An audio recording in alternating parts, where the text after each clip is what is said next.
중국인이 런던에서 한국인과는 다른 대우를 받아 충격을 받았다고 하는데 알고 보니 한국의 어떠한 힘 때문이었다고 하는데요. 무슨 일이 있었는지 들어볼까요? 여러분의 구독과 좋아요는 영상 제작에 큰 힘이 됩니다. 그럼 이번 사연 시작하겠습니다. 저는 여권을 꽉 쥐고 서울행 비행기에 탔어요. 제 이름은 리안화이고 28살 중국 출신 연구자예요. 이번 여행은 그저 평범한 여행이 아니었어요. 제 인생의 새로운 장이 시작되는 순간이었는데 그때는 그 사실을 몰랐죠. 비행기가 이륙하면서 창밖을 바라보니 베이징이 점점 작아졌어요. 제 머릿속은 온갖 생각과 감정으로 가득했어요. 저는 오랫동안 중국의 역사와 문화를 공부해왔고 중국의 고대 문명과 세계 강국으로서의 부흥에 자부심을 느꼈어요.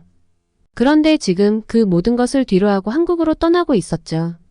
솔직히 조금 실망스럽기도 했어요. 한국은 중국에 비해 너무 작아 보였거든요.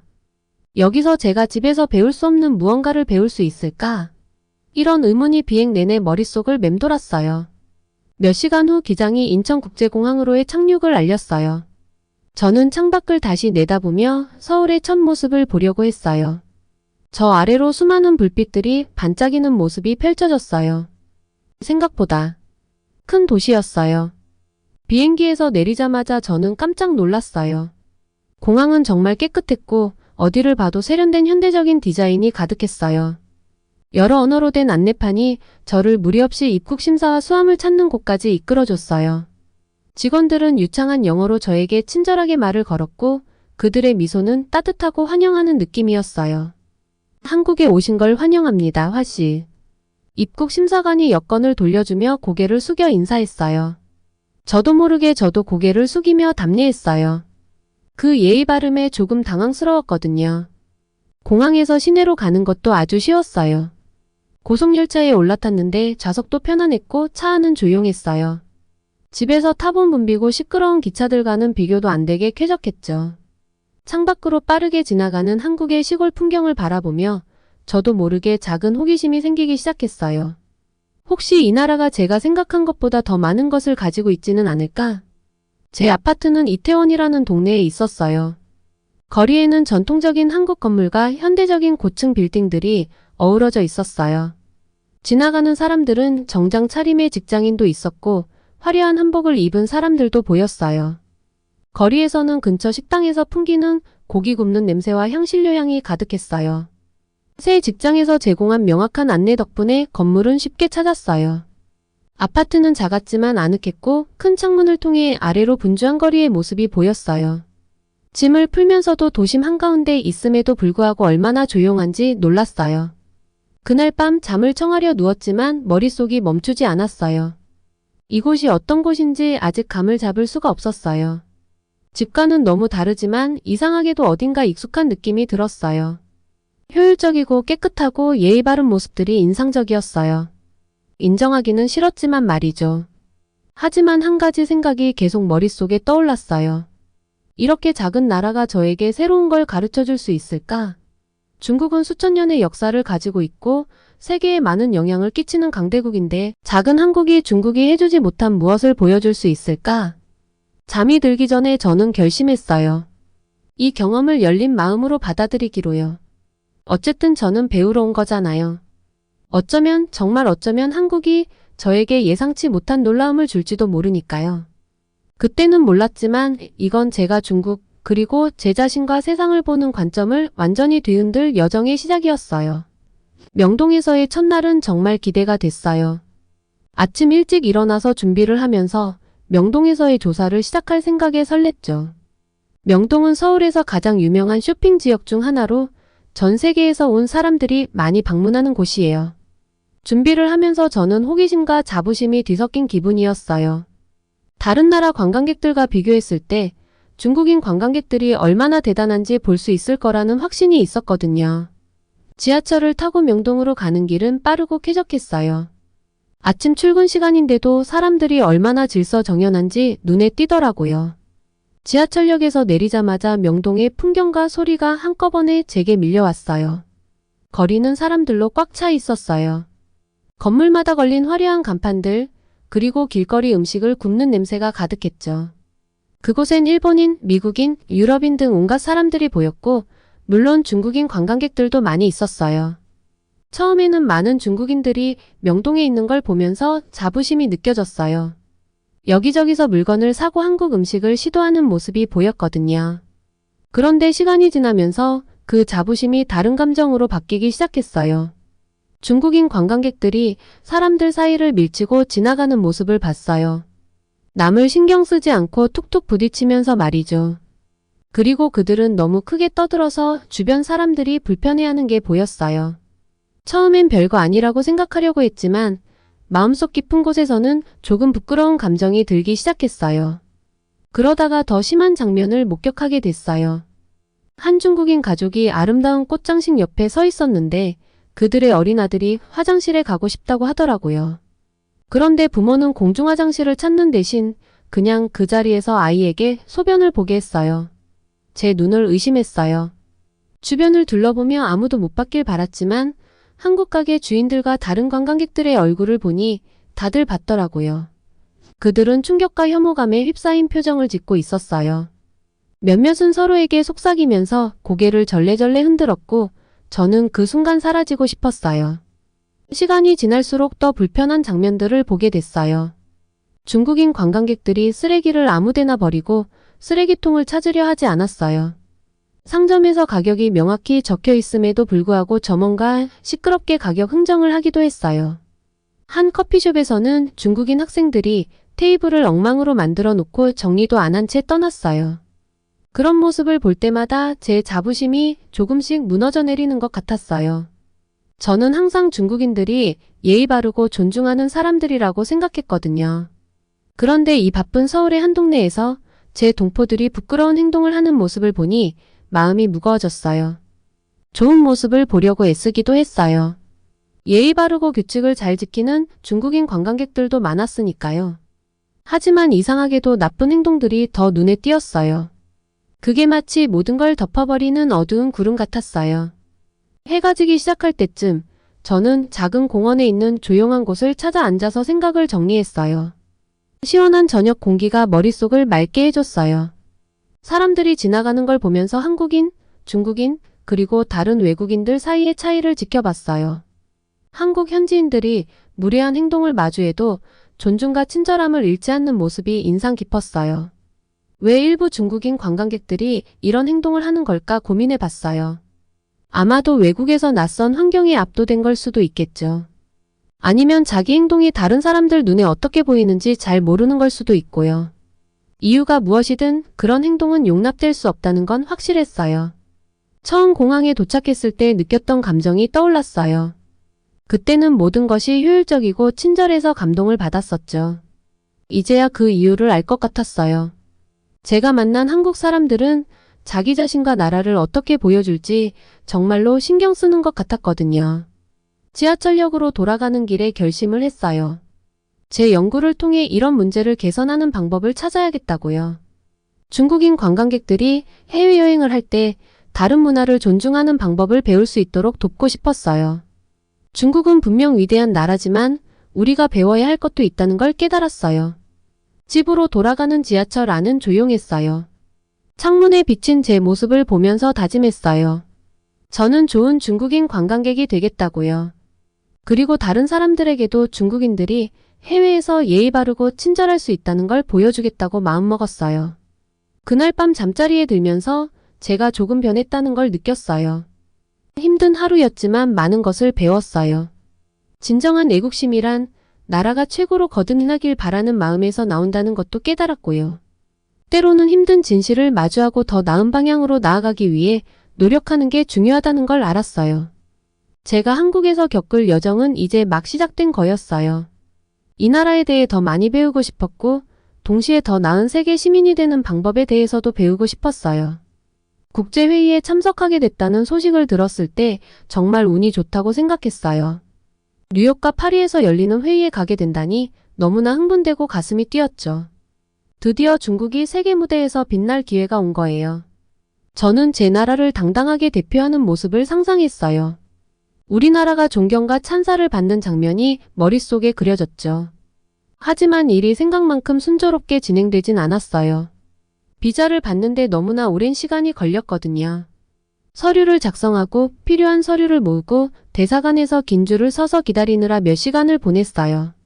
마치 여행 허가를 받기 위해 마라톤을 뛰는 것 같았죠. 그동안 제 한국 동료들은 아주 쉽게 비자를 받았어요. 금방 처리되는 걸 보니 좀 답답하고 솔직히 조금 질투도 났어요. 마침내 뉴욕의 JFK 공항에 도착했을 때 제 흥분은 곧 불안으로 바뀌었어요. 입국 심사구역은 엄청 크고 무서웠어요. 피곤하고 짜증난 듯한 여행객들이 길게 줄을 서 있었고요. 저는 심호흡을 하고 여권을 꼭 쥔 채 줄에 섰어요. 차례가 다가올수록 한국 동료들이 쉽게 통과하는 모습을 봤어요. 심사관들은 웃으며 그들의 여권을 금방 찍어주고 바로 통과시키더라고요. 정말 쉬워 보였어요. 저도 그렇게 되고 싶었죠. 그 모습을 보니 속이 쓰렸어요. 드디어 제 차례가 됐을 때 심사관의 표정이 굳어졌어요. 그는 질문을 쏟아냈어요. 방문 목적이 뭐죠? 어디에서 머물 예정인가요? 미국에 얼마나 있을 건가요? 직업은 뭐죠? 중국 정부와 어떤 연관이 있나요? 마치 신문을 받는 기분이었어요. 손에 땀이 나고 숨길 게 없는데도 말이 꼬이기 시작했어요. 질문이 끝이 없었어요. 뒤에 길게 늘어선 다른 여행객들의 성급한 시선이 느껴져서 더 긴장됐죠. 그렇게 시간이 한참 지난 것 같았지만 사실은 15분 정도밖에 안 걸렸어요. 결국 여권의 도장을 받고 통과할 수 있었지만 환영받지 못한다는 느낌을 떨칠 수 없었어요. 공항 밖으로 나와 뉴욕의 바쁜 거리로 발을 내디딜 때 처음의 설렘은 다 사라졌어요. 높이 솟은 마천루와 붐비는 군중들이 예전에는 보고 싶어서 안달했던 장면이었는데 이제는 모든 게 버겁게만 느껴졌어요. 한국 동료들과 내가 이렇게 다르게 대우받았다는 생각이 계속 머릿속을 맴돌았어요. 저는 중국의 힘과 영향력을 떠올리며 스스로를 위로하려고 했어요. 우리는 경제 강국이고 세계 무대에서 무시할 수 없는 존재잖아요. 분명 이런 뉴욕, 글로벌 금융과 외교의 중심지에서도 우리의 존재감이 느껴질 거라고 생각했죠. 하지만 북적이는 거리를 걸으며 제가 너무 작고 보잘것없게 느껴졌어요. 한국 동료들이 뉴욕의 다양한 사람들 속에서 자연스럽게 섞여드는 모습을 보고 있자니 더 그런 생각이 들었어요. 그들은 현지인들과 자신감 있게 대화를 나누고 지하철도 능숙하게 타고 심지어 다른 관광객들을 도와주기도 했어요. 반면에 저는 어딘가 어색했어요.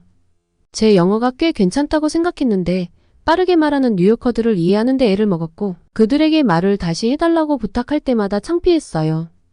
회의에서는 중국이 주목받을 거라고 기대했어요. 하지만 역시 현실은 기대와 달랐어요. 우리 대표단의 규모는 컸지만 발표 내용이 제가 상상했던 것만큼 관심을 끌지 못했어요. 오히려 작은 나라들, 특히 한국이 발표한 혁신적인 아이디어와 세계 협력에 대한 이야기들이 국제 청중의 마음을 더 사로잡는 것처럼 보였어요. 휴식 시간 동안 한국 동료들이 세계 각국에서 온 참석자들과 자연스럽게 어울리는 모습을 부러워하며 지켜봤어요. 명함을 주고받고 제가 이해하지 못한 농담에 웃고 그들은 완전히 이 국제적인 환경에 익숙해 보였어요. 반면 저는 소심하고 자신감이 없었어요. 중국 동료들과 가까이 붙어서 작은 목소리로 만다리너로 대화를 나누었고 그게 우리를 회의 나머지 사람들과 더 멀어지게 만드는 걸 알면서도 그랬어요. 파리에서도 비슷한 경험을 했어요. 도시 자체는 아름다웠지만 호텔 체크인부터 레스토랑에서 음식을 주문할 때까지 중국 국적으로 해외에 있다는 사실이 늘 저를 따라다니는 느낌이었어요. 어느 날 저녁 작은 파리 카페에 앉아 커피를 마시며 거리를 바라보고 있을 때 지난 경험들을 되돌아보게 됐어요. 저는 중국의 경제력이 어디서나 우리에게 문을 열어줄 거라고 믿었었어요. 하지만 이제는 경제력만으로는 세계적인 영향력을 발휘하는 데 한계가 있다는 걸 깨닫기 시작했죠. 한국 동료들이 국제적인 환경을 얼마나 자연스럽게 헤쳐나갔는지 생각해봤어요. 그들은 단순한 관광객이나 회의 참석자가 아니었어요. 어디를 가든 환영받고 편안해 보였어요. 그건 단지 그들의 국가정책이나 경제적 지위 때문만은 아니었어요. 그들이 자신을 대하는 방식, 현지 문화를 존중하는 태도, 그리고 새로운 경험을 받아들이는 개방적인 마음가짐에서 비롯된 것이었죠. 커피를 다 마시고 호텔로 돌아갈 준비를 하며 마음이 복잡했어요. 저는 우리나라가 자랑스러웠지만 동시에 겸손함도 느꼈어요. 세계 무대에서 진정으로 존경받기 위해선 우리가 아직 배워야 할 게 많다는 걸 알게 됐거든요. 이번 여정은 단순히 국제회의에서 중국을 대표하는 것 이상이었어요. 우리가 세계 속에서 어떤 위치에 있는지, 그리고 어떻게 하면 더 나은 글로벌 시민이 될 수 있을지 고민하는 과정이었죠. 파리의 아름다운 거리를 걸으며 제 관점이 영원히 달라졌다는 걸 느꼈어요. 정상에 오르는 길은 단순히 경제력만으로 이뤄지는 게 아니었어요. 진정한 존경과 찬사를 얻는 것이 진짜 목표라는 걸 깨달았어요. 런던 여행은 제 삶을 완전히 바꿨어요. 예상치 못한 방식으로 제 눈을 뜨게 해줬거든요. 무슨 일이 있었는지 이야기해 드릴게요. 저는 긴 비행 끝에 히드로 공항에 도착했어요. 너무 피곤했죠. 공항은 엄청 크고 바빴어요. 전 세계에서 온 사람들이 여기저기서 분주하게 움직이고 있었고요. 뉴욕행 비행기가 지연돼서 몇 시간을 기다려야 했어요. 그래서 게이트 근처에 자리를 잡고 앉아서 사람들 구경을 하기 시작했죠. 그때부터 뭔가 보이기 시작했어요. 저를 불편하게 만들고 심지어 약간 부끄럽게 만들었던 것들이요. 중국인 관광객 한 무리가 제 눈에 들어왔어요. 그들은 시끄럽게 떠들고 웃고 있었어요. 다른 사람들이 듣든 말든 신경도 안 쓰는 것 같았어요. 그중 몇 명은 줄을 서 있는 다른 사람들을 밀치고 지나갔는데 실례합니다 하나 미안합니다 같은 말도 하지 않았어요. 어떤 남자는 커피컵을 비우고 그냥 바닥에 던져버렸어요. 쓰레기통을 찾지도 않고요. 어떤 엄마는 어린 아들이 대기구역 한쪽 구석에서 소변을 보게 놔두더라고요. 화장실로 데려가지도 않고요. 저는 믿을 수가 없었어요. 주위를 둘러봤더니 다른 사람들이 그 중국인 관광객들을 바라보고 있었어요. 몇몇은 화가 난 것 같았고 다른 사람들은 역겨운 표정을 지었어요. 몇몇은 고개를 저으면서 서로 속삭였죠. 제 얼굴이 뜨거워지기 시작했어요. 저 사람들은 저와 같은 중국인들이었고 우리나라를 대표하는 사람들인데 이런 나쁜 인상을 남기고 있었으니까요. 그때 한국인 여행객들이 눈에 들어왔어요. 그들은 중국인 관광객들과는 정말 달랐어요. 조용히 줄을 서서 자기 차례를 기다리고 있었고 대화를 나눌 때도 목소리를 낮췄어요. 한 한국 남자는 힘들어 보이는 할머니의 무거운 가방을 들어서 도와주더라고요. 또 다른 한국인은 바닥에 떨어져 있던 쓰레기를 주워서 쓰레기통에 버렸어요. 그게 자기 쓰레기도 아닌데도 말이죠. 저는 자연스럽게 두 그룹을 비교하게 됐어요. 한국인들은 예의 바르고 서로 도와주고 존중하는 모습이었어요. 그들은 자기 나라를 정말 좋게 보이게 만들었죠. 반면에 중국인 관광객들은 그 반대였어요. 거기 앉아있으면서 뉴욕에서 있었던 일이 떠올랐어요. JFK 공항에 도착했을 때 이민국 직원들이 저한테 엄청나게 많은 질문을 했거든요. 왜 방문하는지, 무슨 일을 하는지, 혹시 중국 정부와 연관이 있는지 등등요. 시간이 꽤 걸렸고 그들이 저를 믿지 않는 것처럼 느껴졌어요. 하지만 제 한국인 동료들은요. 이민 절차를 아주 쉽게 통과했어요. 직원들이 웃으면서 질문도 거의 안 하고 그냥 통과시켜줬어요. 그들은 따뜻하게 환영받았고 저는 의심을 받는 느낌이었죠. 히드로 공항에서 다른 여행자들을 바라보며 저는 이유를 깨닫기 시작했어요. 그건 단순히 중국이 강대국이어서가 아니었어요. 우리가 다른 나라에 갔을 때 어떻게 행동하는가가 문제였어요. 저는 중국이 세계적으로 강대해진 것에 대해 자랑스럽게 생각했던 적이 많았어요. 우리 경제는 강하고 군사력도 크고 세계 정치에 영향력도 있죠. 하지만 이제 저는 다른 면을 보고 있었어요. 다른 나라 사람들이 우리를 존중하지 않는다면 그런 힘이 무슨 소용이 있을까 싶었어요. 그들이 우리를 단지 예의 없는 관광객으로만 본다면요. 그 나라의 규칙이나 관습을 무시하는 사람들로요. 태어나서 처음으로 저는 같은 중국인들의 행동에 대해 부끄러움을 느꼈어요. 저는 그들에게 좀 더 조용히 해달라고, 더 배려해달라고 말하고 싶었어요. 그리고 주변 사람들에게 사과하고 싶었죠. 하지만 그러지 않았어요. 그냥 계속 앉아서 점점 더 불편한 마음이 들 뿐이었죠. 그리고 한국인 여행객들을 보면서 부러움이 생기기 시작했어요. 그들의 돈이나 옷 때문이 아니라 사람들이 그들을 대하는 방식 때문이었어요. 그들은 존중받고 있었고 사람들이 그들에게 미소를 지었어요. 그들은 어디에 가든 쉽게 어울리는 것 같았어요. 제가 여행을 하면서 겪었던 일들이 떠올랐어요. 몇 번이나 제가 중국인이라는 이유로 의심을 받거나 안 좋은 시선을 받았던 적이 있었는지요.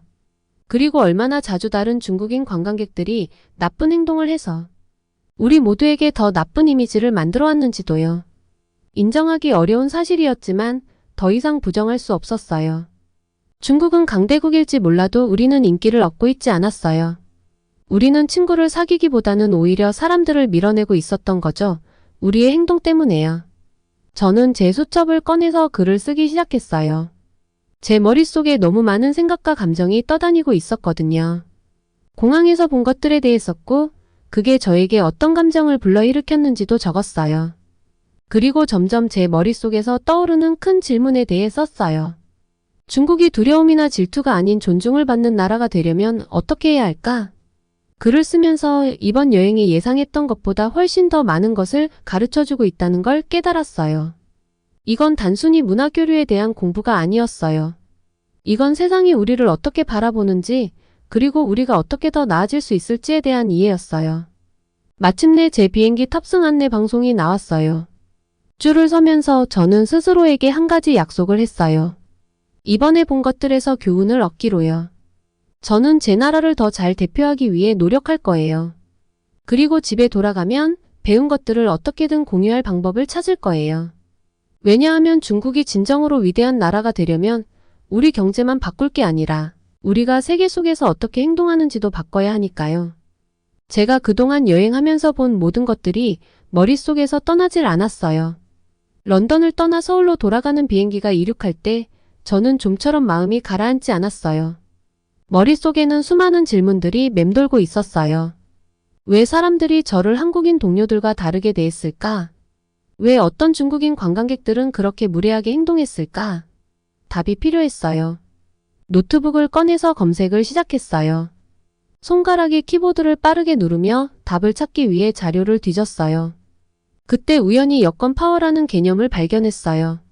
순간 머릿속에 불이 켜진 것 같았어요. 알아보니 여권 파워는 각 나라 사람들이 전 세계를 얼마나 쉽게 여행할 수 있는지를 측정하는 방법이더라고요. 일종의 여권 점수 같은 거였어요. 점수가 높을수록 비자 없이 갈 수 있는 나라가 많아지는 거예요. 심장이 두근거리며 순위를 확인했어요. 상위권에 한국이 있었어요. 무려 3위였어요. 한국인은 191개 나라에 비자 없이 갈 수 있었어요. 거의 전 세계를 다 갈 수 있는 셈이었죠. 손이 약간 떨리면서 중국을 찾기 위해 계속 스크롤을 내렸어요. 내려가고 또 내려가고 결국 중국을 찾았을 때 입이 떡 벌어졌어요. 중국은 훨씬 아래에 있었어요. 중국인은 겨우 75개 나라에 비자 없이 갈 수 있었어요. 좌석에 기대어 앉은 채 멍하니 생각에 잠겼어요. 이게 어떻게 가능할까? 중국은 이렇게 크고 강력한데 말이죠. 우리는 거대한 경제 규모를 자랑하고 수천 년의 역사를 가지고 있는데요. 그런데 인구도 훨씬 적은 작은 한국이 이 리스트에서 우리보다 훨씬 앞서 있었어요. 제 머릿속에서 퍼즐 조각들이 맞춰지기 시작하는 느낌이었어요. 뉴욕에서 한국인 동료들이 얼마나 쉽게 입국 심사를 통과했는지 떠올랐어요. 우리가 방문한 모든 나라에서 그들이 받았던 존중도 생각났어요. 하지만 왜일까요? 한국은 대체 무엇을 잘하고 있는 걸까요? 중국이 놓치고 있는 것은? 더 깊이 파고들기 시작했어요. 기사 하나하나 읽어 내려갔죠. 그때 소프트 파워라는 개념을 알게 됐어요. 이건 군사력이나 돈과는 관련이 없어요. 세계 사람들이 우리나라를 좋아하고 존경하게 만드는 힘이에요. 그제서야 알았어요. 한국은 소프트 파워를 정말 잘 활용하고 있었어요. K-팝 같은 음악, K-드라마라는 TV쇼, 그리고 음식까지 한국은 문화를 전 세계에 공유했어요. 사람들은 한국 문화를 사랑했어요. 그뿐만이 아니었어요. 제가 본 한국인 여행자들은 언제나 예의 바르고 규칙을 잘 지켰어요. 현지 사람들에게 미소를 짓고 그들의 문화에 맞추려 노력했어요. 그들은 어디서나 환영받는 듯 했어요. 반면에 제가 봤던 중국인 관광객들을 떠올렸어요. 시끄럽고 새치기를 하고 현지 문화를 전혀 신경 쓰지 않는 사람들 말이죠. 그때 느꼈던 건 슬픔과 좌절이었어요. 세상 사람들이 모든 중국인을 이렇게 보고 있는 걸까요? 비행기가 밤하늘을 날아가는 동안 저는 계속해서 읽고 생각했어요. 그때 깨달았어요. 중국은 경제적인 힘을 키우는 데 너무 집중한 나머지 중요한 걸 잊어버린 것 같았어요. 세상에 우리가 가진 최고의 모습을 보여주지 못한 거죠. 물론 우리는 돈도 많고 군사력도 강했어요. 하지만 세계 사람들은 우리를 우러러 보았을까요? 그들은 중국을 방문하고 싶어하고 우리 언어를 배우고 우리의 영화를 보고 싶어 했을까요? 한국만큼은 아니었던 것 같아요. 제 경험을 돌아봤어요. 몇 번이나 여행 중에 환영받지 못하거나 무시당한 기분을 느꼈는지 생각해봤어요. 그리고 다른 중국인들도 같은 대우를 받는 걸 본 적이 얼마나 많았는지요. 셀 수 없을 만큼 많았어요. 하지만 이렇게 끝날 필요는 없었어요. 우리는 한국에게서 배울 수 있었어요. 우리도 세계에 우리만의 훌륭한 문화와 예술, 이야기를 보여줄 수 있었죠. 그리고 우리 국민에게 다른 문화를 존중하고 더 예의 바르게 여행하는 법을 가르칠 수 있었어요. 비행기가 서울로 착륙하기 시작할 때 저는 뭔가 달라졌다는 걸 느꼈어요. 몇 달 전 중국을 떠날 때만 해도 제 나라가 모든 면에서 최고라고 확신했었죠. 이제는 우리가 배워야 할 것들이 많다는 걸 깨달았어요. 노트북을 열고 글을 쓰기 시작했어요. 보고서에 적을 말들이 너무 많았어요. 하지만 그보다 더 중요한 건 제가 배운 걸 중국 사람들과 나누고 싶다는 생각이었어요. 우리가 세계가 우리를 보는 방식을 바꿀 수 있었지만 먼저 우리가 세상을 보는 방식을 바꿔야 한다는 걸요. 비행기가 착륙하고 저는 서울에 돌아온 게 처음으로 설렜어요. 이 작은 나라가 저에게 많은 걸 가르쳐줬거든요. 공항을 걸으며 직원들에게 미소를 짓고 정중하게 인사하며 감사합니다 라고 말했어요. 앞으로 해야 할 일이 많았지만 저는 준비됐다고 느꼈어요. 이제 중국도 새로운 배움을 시작할 때였고 제가 그 배움을 돕겠다는 결심을 했어요. 비행기에서 내려 서울에 도착하자마자 머릿속이 복잡하게 돌아갔어요. 지난 몇 달간 정말 많은 일이 있었고 한국에 처음 왔을 때의 저와는 완전히 다른 사람이 된 것 같았어요. 인천공항의 익숙한 복도를 걸으며 처음 이곳에 도착했을 때 얼마나 감탄했는지 기억났어요. 이제는 더 많은 것들이 눈에 들어왔어요. 친절한 직원들, 깨끗한 바닥, 효율적인 절차들까지. 단순히 좋은 공항이 아니라 한국이 세계에 보여주는 상징 같았어요. 집에 도착했을 때 제 아파트는 익숙하면서도 낯설게 느껴졌어요. 가방을 내려놓고 침대에 털썩 누워 천장을 바라봤어요. 이렇게 짧은 시간 동안 정말 많은 게 변했어요. 보고 배우고 느낀 모든 것들이 머릿속에서 떠나질 않았어요. 명동에서 만난 중국 관광객들이 떠올랐어요. 그들의 행동에 제가 얼마나 민망했는지 생각났어요. 그리고 뉴욕에서의 입국 심사관들이 한국 동료들과 저를 얼마나 다르게 대했는지도 떠올랐죠. 런던 공항에서 느꼈던 부끄러움과 여건의 힘이 우리 삶에 얼마나 큰 영향을 미치는지도 다시금 깨달았어요. 자리에서 일어나 창밖의 서울의 야경을 바라봤어요. 예전엔 작고 중요하지 않다고 여겼던 이 도시가 이제는 훨씬 큰 의미로 다가왔어요. 한국은 제가 전혀 예상치 못했던 중요한 교훈들을 가르쳐줬어요. 노트북을 꺼내 문화교류 프로그램의 마지막 보고서를 쓰기 시작했어요. 하지만 글을 쓰면서 이 보고서가 단순히 제가 배운 것에 대한 내용만이 아니라 중국이 배워야 할 점에 대해서도 쓰고 있다는 걸 깨달았어요. 중국은 크고 강력해요 라고 적었어요. 하지만 세계의 존경을 받는 건 단지 크기나 힘만으로 되는 게 아니에요. 나라가 어떻게 행동하고 그 국민들이 어떻게 처신하느냐가 중요한 거예요. 한국 관광객들이 런던에서 다른 사람들의 짐을 도와주던 모습이 떠올랐어요. 그리고 세계 어디서나 봤던 한국 여행객들의 예의 바른 미소와 현지 문화를 존중하는 모습을 생각했어요. 그건 단순한 호의가 아니었어요. 그들이 하는 모든 행동이 그 나라의 긍정적인 이미지를 쌓아가고 있었어요. 우린 소프트 파워에 대해 생각해봐야 해요 라며 계속해서 적었어요. 강력한 경제나 군사력만으로는 충분하지 않아요. 사람들의 마음을 얻고 그들의 생각을 바꾸는 것이 필요해요. 서울 곳곳에 광고된 K-파프 콘서트나 중국에서도 인기를 끌고 있는 한국 드라마들이 떠올랐어요.